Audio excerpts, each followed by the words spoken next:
اللہ اکبر اللہ۔ بسم اللہ الرحمن الرحیم۔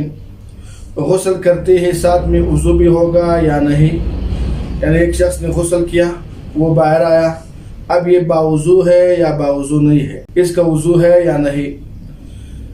جہاں پر قرآن نے سورہ مائدہ میں وضو کا حکم دیا ہے، یا ایھا الذین آمنوا اذا قمتم الی الصلاۃ فاغسلوا وجوہکم وایدیکم، یہ پوری آیت آخر تک، یہاں پر جو وضو کا طریقہ بتایا ہے، وضو کی جو لازمی چیزیں بتائی وہ یہ ہے کہ چہرے کا دھونا، ہاتھوں کا دھونا، سر کا مسح کرنا، اور نمبر 4 پاؤں ٹخنے سمیت دھونا، یہ وضو کے فرائض ہیں، ان کو دھونا لازمی ہے۔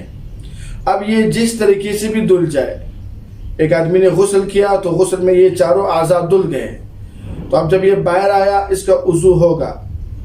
یہاں پر اس کی وضو کی نیت ضروری نہیں ہے۔ قرآن میں جب یہ آیت بیان کی، وہاں پر نیت کے ساتھ شرط نہیں لگائی کہ تم نے وضو کی نیت سے یہ 4 اعضاء کو دھونے ہیں، بلکہ صرف یہ کہ یہ 4 اعضاء دھلے اور یہ دھل جائے کسی بھی طریقے سے۔ اسی وجہ سے اگر ایک شخص تالاب کے کنارے بیٹھا ہو، پھر وہ تالاب میں گر جائے یا کوئی اس کو گرا دے غیر اختیاری طور پر، تو لہذا اس کا وہ اعضاء دھلے، چہرہ، ہاتھ، پاؤں، سر وغیرہ دھل گئے، تو جیسے یہ نکلے گا یہ اس کا وضو ہوگا، یہ باوضو ہے۔ یا ایک آدمی بھاگتے ہوئے کسی کنویں میں گر گیا اور واپس نکل جائے تو یہ سارے اعضاء اس کے دھل گئے، تو اس کا وضو ہے۔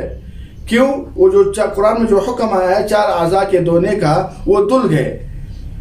یہ بات ہے کہ وضو کی نیت نہ کرنے کی وجہ سے وضو کا ثواب اس کو نہیں ملے گا۔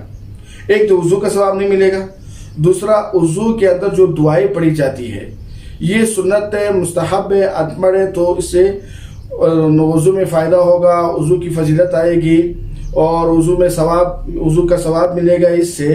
تو یہ اس کے دعائیں کا پڑھنا فرض نہیں ہے، لہذا اگر کوئی دعائیں چھوڑ دے تو اس کا وضو ہوگا۔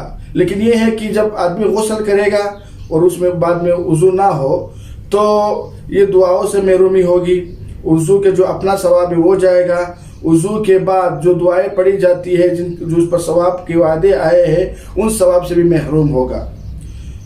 صرف اس کا وضو ہوگا، اور وہ بھی اس وجہ سے ہوگا کہ وہ جو حکم ہے اس نے پورا کر دیا، تو لہٰذا وضو تو ہو جائے گا لیکن وضو کا ثواب نہیں ملے گا، کیونکہ ثواب کا تعلق نیت سے، انما الاعمال بالنیات، کہ نیک اعمال کا جتنا بھی تعلق ہے وہ اس کی نیت کے ساتھ ہے، یا پھر اس کی نیت نہیں پائے گی غسل کے دوران۔